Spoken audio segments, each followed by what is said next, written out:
We often talk about the secrets hidden beneath the waves, shipwrecks that are slowly eaten away by the relentless ocean, or lost cities buried by the tides. Yet how many of these hidden things are actually still visible?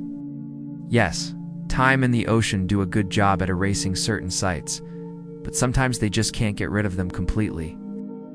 These submerged ruins were discovered only a few years ago. They're really close to the Egyptian coast and date back to the days when Egypt was ruled by the pharaohs. And as you'll see in a moment, there isn't just one ruin here, but many. So what happened to this place? Why is it under the sea? What might we learn from it? We don't know the answers to those questions yet, but we do have some clues. Today we bring you a lost world revealed by the ocean. Grab your scuba gear and take a deep breath, because you're about to dive into the fascinating discovery of the sunken city of Thonis Heracleion. It all started with a documentary film crew led by renowned underwater archaeologist Frank Gaudio. Their goal was to document ancient shipwrecks near the Egyptian coast. What they found instead was so big, so grand, so full of history, that it's left the world stunned and scientists baffled. Now, let's go back to the beginning. The city that's been unearthed is said to be around 3,000 years old. Hey, that's pretty mind-boggling given how well preserved it is. Why would a city that dates back so far be in such good condition? It's because it was underwater. While most archaeologists dream of finding these types of lost cities, they usually expect them to be eroded or damaged. After all, wind, rain, and the elements will have an effect on anything left out in the open for thousands of years. And while the ocean is also a natural force of erosion, it seems that in this case, it acted more as a protector than a destroyer. So where exactly is this mysterious city located? It lies off the coast of Alexandria, Egypt, not too far from where the River Nile empties into the Mediterranean. This region has always had huge significance for Egypt. After all, it's one of the longest rivers in the world and connects the Great Sea to the rest of the country.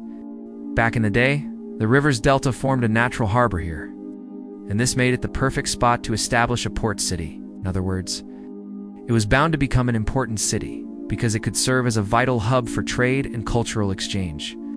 At the time, the harbor was known as Dothis, which means harbor of the sun. Later, the Greeks came along and gave it another name, Heracleion, after their hero Heracles. Over the centuries, the city grew and prospered. It became a major trading center for goods like ivory, gold, wine, and precious stones.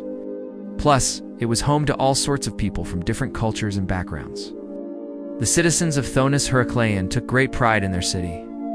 They built temples, monuments, and other structures that showcased their wealth and power.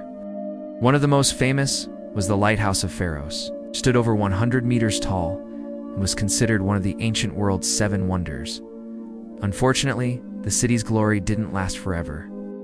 Around the year 365 AD, a massive earthquake struck, causing widespread destruction. Then shortly after, the city was hit by a tsunami. It's probably triggered by a powerful earthquake, like the one that destroyed it just a couple of years prior. These disasters dealt a severe blow to Thonis Heracleion. Many people lost their lives, entire sections of the city were wiped away, and the economy was devastated. Even though the city did try to recover, it never really bounced back to how it was before. By the year 640 AD, it was abandoned. What happened next is a bit of a mystery. Some sources say the city was swallowed by the sea, literally. If the land sank into the water, that could explain why it was perfectly preserved.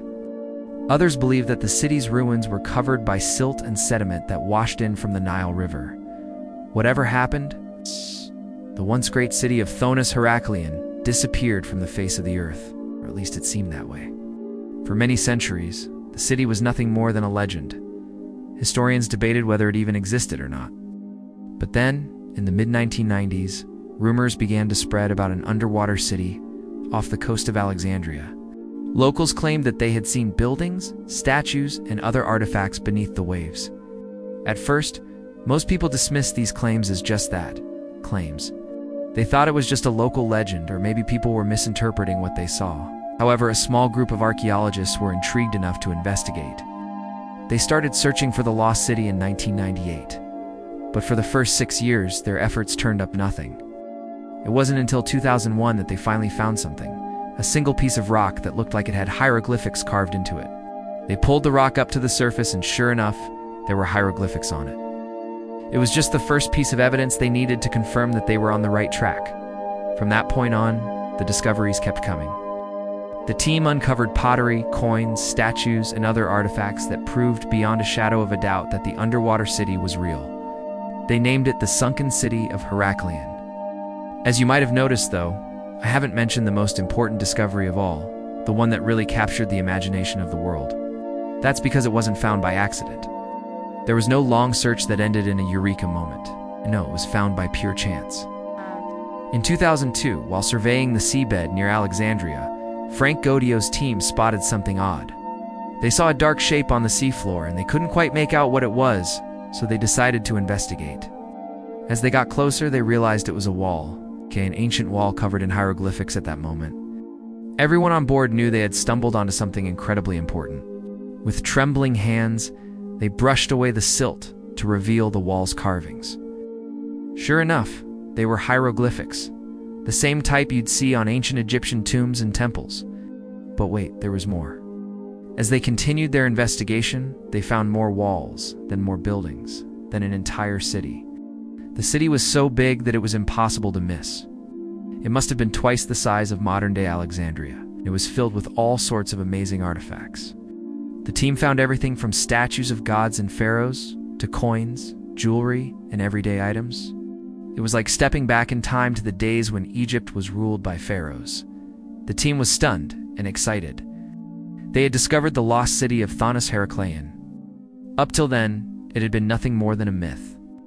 Now it was real, tangible, almost within reach. They spent months exploring the city, mapping its streets and uncovering its secrets.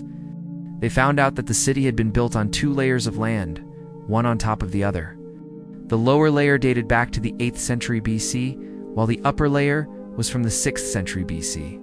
They also found evidence that the city had been destroyed by a tsunami, just like the historical records said. But that was just the beginning. In the years since then, the team has made even more incredible discoveries. For example, they found a massive temple dedicated to the goddess Isis. They also found a harbor that was filled with sunken ships. The ships were from all over the ancient world, including Greece, Rome, and India. The harbor was once the busiest in the Mediterranean, but perhaps the most exciting discovery of all was made in 2013. The team found a sphinx that was almost 20 meters tall. It was made from a single piece of granite, and it was decorated with beautiful carvings. It was unlike any sphinx anyone had ever seen before. The team believes it may have been unique to the city of Thonis Heraklion. Since then, the Egyptian government has taken over the excavation process. They hope to turn the city into a major tourist attraction. Who can blame them?